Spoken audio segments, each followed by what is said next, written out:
À Montparnasse, on se presse depuis 5 mois pour venir voir ce jeune comique au physique de premier de la classe.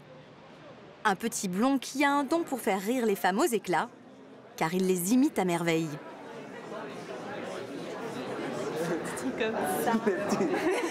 Avec les petits sons. Les petits gestes. C'est ça. Je pense que c'est les gestes. Pas caricatural, non, mais très drôle. Oui, ces petits mouvements de tête très féminins, enfin un petit peu. Voilà. Okay. C'est clair qu'on s'y retrouve vachement, donc c'est assez trippant de voir ça. Ouais. Sur scène, Alex Lutz n'a pas besoin de se travestir pour se transformer en femme au bord de la crise de nerfs. Oh là là, c'est ça, en fait, je suis conne, putain. Oh, ça va pas. Ça va pas, je sais pas, puis je suis gros, je suis moche, je me trouve... Tu vois? Mais si, je suis gros, et toi, tu me dis que je suis belle, mais t'es un connard, en fait, t'es un hypocrite. Mais si, quand je marche, regarde,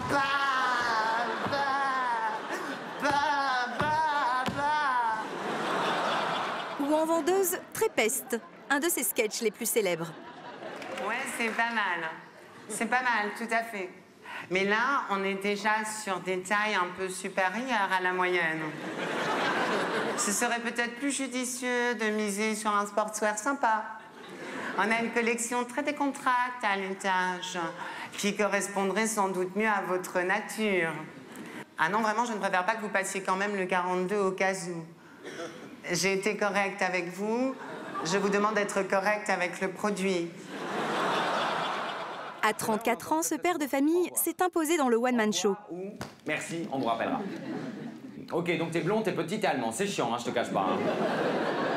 Et son talent n'a pas échappé au cinéma. Son rôle de Nasillon dans OSS 117 restera dans les annales.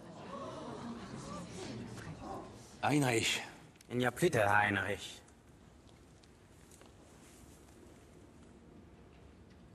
Je suis Friedrich. Ça alors. Heinrich? Un postiche? Tu vois, Noël, il y a au moins un point sur lequel je ne t'ai pas menti. C'est sur ma volonté de changer le monde. Mais c'est surtout cette capacité unique à se mettre dans la peau des femmes qui fait une grande partie de son succès.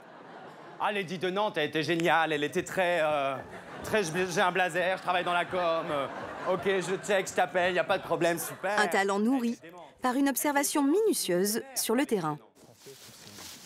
Pour se donner des idées de personnages, ce comique qui aime les femmes part à leur rencontre un peu partout.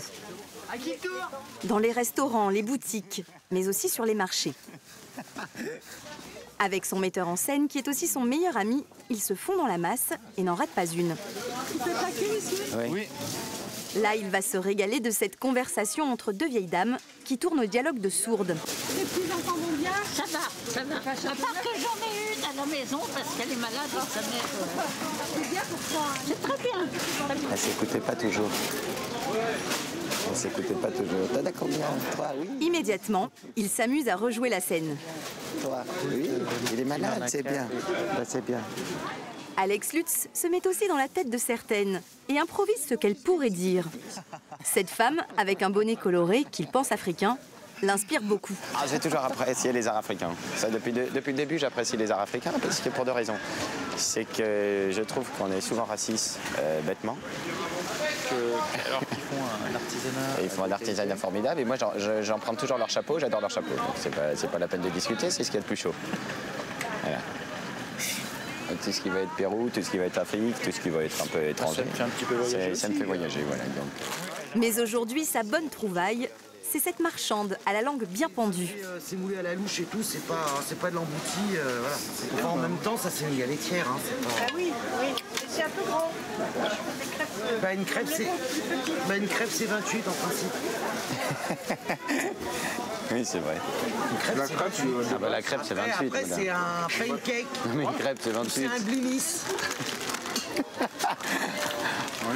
Une fois que j'ai chopé un truc, ou une voix, ou une attitude, ou un personnage qui me plaît, où je me dis que ça peut faire personnage, après j'ai plutôt besoin de très vite me barrer et de faire ma cuisine. Et il va s'y mettre dès le lendemain. Au théâtre, il va tenter d'élaborer un nouveau personnage avec comme ingrédient de base la vendeuse de poêle à crêpes. Qu'est-ce qui vous a attiré?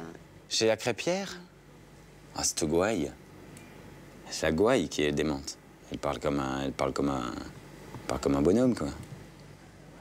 Ça pourrait être un garagiste, mec, dans un garage qui te parlerait de ses pistons. Bah ça, je vous ai mis du 12, hein, ça tient. Mais au final, ce personnage de femme trop masculine ne l'inspire pas tant que ça. Il lui faut pourtant trouver quelque chose, car il veut continuellement renouveler ce spectacle qu'il joue un peu partout depuis 5 ans. Ça te met un peu en danger, non, aussi, de... Ah oui. De faire des nouveaux... Non mais c'est bien, quoi, et puis d'avoir envie de jouer des nouveaux personnages, des trucs, pour que ça devienne jamais une routine. C'est surtout ça. C'est bien, ça. Une idée finit par arriver. Il se souvient d'une dame sur un autre marché qui l'a fait beaucoup rire. J'ai eu une bonne femme qui était comme ça, qui était très indécise, très fort, oh, oui, tout. Oh, oui, non, bon, oui. Oh, vous avez que des quetchs. Mais je voulais des mirabelles, vous n'avez pas de mirabelles? La semaine dernière, vous aviez des mirabelles. Voilà, c'est la fin du monde, quoi. Ah, mais non, ça, c'est des Renclos, ça n'a rien à voir. Voilà, elle est chiante, quoi. Ah bah oui, mais j'ai l'air de quoi si je présente une tarte de Renclos? Alors je dis à mes amis, c'est une tarte de Renclos. Déjà, les gens ne savent pas ce que c'est, ils pensent que c'est un prénom. Ah non, non. Son metteur en scène, qui est son premier public, éclate de rire. Il ne lui en faudra pas plus pour présenter ce sketch dans son spectacle. On verra bien ce soir, si ça se trouve, ça va faire un bide total, mais en la testouillant, le fait qu'il se marre vraiment et que toi, tu te marres un peu et tout ça, bon, je me dis, ah, après tout, il doit y avoir quelque chose qui touche un peu. Alors Alex Lutz va-t-il embarquer la salle ou faire un flop? Un garçon qui s'est fait une spécialité d'imiter les filles. Le cas est plutôt rare chez les humoristes français. Pour Alex Lutz, tout a commencé dès l'enfance, le plus simplement du monde. Aujourd'hui, il est invité chez Elsa, une très vieille copine. La forme? Oui. Il y a aussi sa grande sœur, Laurence. Oui, voilà. Ça va? Miam, miam, miam. Alors, une petite astuce. Elsa, qui est aussi une rigolote dans son genre, est l'une des premières fans d'Alex qu'elle connaît depuis l'âge de 8 ans. Et Alex faisait donc son petit show pendant l'heure de la cantine, et c'est comme ça que je l'ai rencontré. On était tous bluffés par son talent et son enthousiasme. C'était lui le meneur, il créait un peu un espèce de mini-théâtre. Ce qui est certain, c'est que tu as toujours obtenu tout ce que tu voulais par le rire. Non, mais c'est vrai. Dans sa famille, les femmes ont de fortes personnalités. Et le petit Alex se servait de son don d'imitation pour obtenir leur indulgence. Ça me permettait ou d'exister, ou de désamorcer, ou d'apaiser un conflit, machin. Par exemple, ma mère, elle c'est un personnage inspirant aussi parce qu'elle est très haute en couleur. Elle pleure très fort, elle rit très fort, elle l'aime très fort, elle râle très fort. Enfin bon, c'est à chaque fois très fort. Je l'imitais pour qu'elle se dise ah bah oui, elle a l'air conne là quand même. Et donc du coup, ça la faisait rire. Et puis et ça continue d'ailleurs. Très tôt, il passe alors des imitations des femmes de sa famille à de petits sketchs filmés par sa copine Elsa. Voilà, surprise. Ici, il joue les mannequins dans cette fausse publicité pour les teintures de cheveux. Les cheveux blancs, je vous avoue que c'est un charme dont je me passe. Pour voiler en douceur mes cheveux blancs, je mets un serre-tête. Oh mon Dieu. Là, il parodie ma sorcière bien-aimée. Je vais tester mes nouveaux pouvoirs magiques. Tiki tiki tiki. Ça marche. Hurrah. Ça marche. C'est pas raccord du tout. C'est nul. Mon Dieu. Et il incarne toutes ces femmes sans aucun complexe. Alex, c'est un des rares mecs que je connaisse qui assume sa part de féminité et sa part de virilité. C'est-à-dire que c'est très... lié. C'est très lié, c'est très assumé surtout. Il n'est pas dans le machisme. Et c'est pour ça que je pense que ces personnages féminins sont justes. C'est parce que justement, il n'a pas besoin de la caricature puisque c'est assumé. Avec ce talent entre les mains, Alex Lutz, qui a grandi à Strasbourg, passe un bac théâtre. Et il crée sa propre compagnie à 19 ans. Sur le tournage d'un téléfilm où il a décroché un petit rôle, il rencontre l'humoriste Sylvie Joly. Elle va l'aider à monter son spectacle, mais aussi à s'imposer comme metteur en scène. Un métier pour lequel il est tout aussi doué. Il travaille alors avec Pierre Palmade, ou encore aujourd'hui avec Audrey Lamy. Oh, bah ça c'est quand même incroyable que tu sois là. Qu'est-ce que tu fais là? Je sais pas. Moi, je suis tellement contente de te voir. Bah, on va peut-être en profiter. On va en profiter pour répéter, du Parce coup. que je vois jamais. C'est Jean Dujardin, le beau-frère d'Audrey Lamy, qui les a mis en contact après le tournage d'OSS 117. Et depuis maintenant 4 ans, ils travaillent ensemble. C'est une piscine. C'est vrai. T'es ma meilleure copine. Voilà. T'es ma meilleure amie. Et ça, on fait ce geste souvent. Non, parce que si tu mets tes mains sur mes oreilles, j'entends pas Alex, en fait. toi. Ah oui. Moi, je dis souvent que je l'ai bien en main. Et comme une voiture.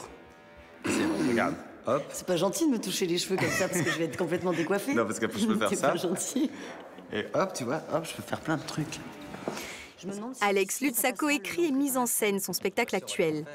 Mais elle veut le retravailler pour son futur passage à l'Olympia. T'es 2 danseuses, tu crois qu'on peut avoir... Il y a notamment ce sketch où une jeune femme doit annoncer à une copine par téléphone qu'elle ne se rendra pas à son anniversaire. Cédric, l'anniversaire de Mélusine, samedi soir, on n'y va pas, hein? Hein? Ouais, non, mais moi non plus, j'ai pas envie. Non, mais t'inquiète. T'as pas envie, j'ai pas envie, on n'y va pas, et puis c'est tout, hein. Mais évidemment qu'elle fait ça pour les cadeaux. Attends, t'es naïf ou quoi? Mais elle est hyper intéressée, Mélusine! Happy birthday to you, Mélu! Et le comble, c'est que c'est donc Alex Lutz, un homme, qui va lui montrer comment ne pas en faire trop avec ce personnage féminin. Le pied d'appel, je le trouve trop. Tu Oh vois. non! Bah, un peu. Le tape pas, en tout cas. Tu vois, Marc Eh ben, Pelin. je vais lui dire à Mélusine. Ouais. Mais perds pas ton intention à ce moment-là. Il me parle très mal. Là, il vient de bousiller une comédienne, là, en 2 secondes. Il vient de bousiller une comédienne. C'est bien ça? Dans leur collaboration, la part féminine d'Alex Lutz modère la part masculine d'Audrey Lamy. Eh bien, Mélusine, et c'est ça qui crée l'accident de geste. En tant que nana, c'est parfait de travailler avec quelqu'un comme ça parce que je sais que je serai toujours féminine, jolie. Voilà, il va faire attention à tout ça. Et moi, parfois, je m'en moque un peu de m'enlaidir ou de faire des choses qui peuvent être au bord, pas de la vulgarité, mais voilà, de certaines choses qui, voilà, il faut faire attention quand on est une fille. Elle est Très mauvaise tout d'un coup. Parce que ça m'a fait chier qu'elle ait dû chercher. Le soir même, Alex Lutz inverse de nouveau les rôles. Il redevient comédien pour son spectacle, qui commence dans 2 heures. Bye bye, bon bah. Le meilleur moyen qu'il ait trouvé pour se décontracter, c'est de faire une petite sieste. Salut.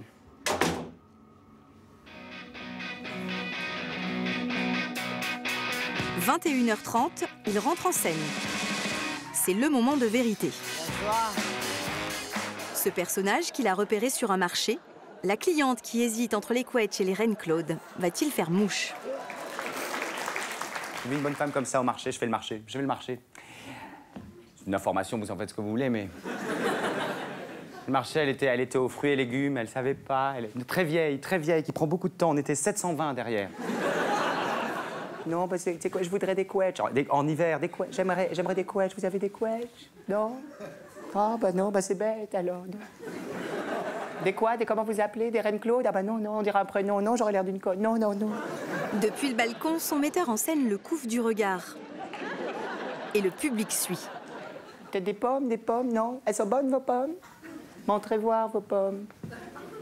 Oh, elles sont farineuses, celles-là. Ah, elles sont farineuses. Elles sont farineuses, non? Ce soir, la vieille dame du marché a fait son effet. Elle devrait bientôt rejoindre la grande galerie de personnages féminins de l'humoriste.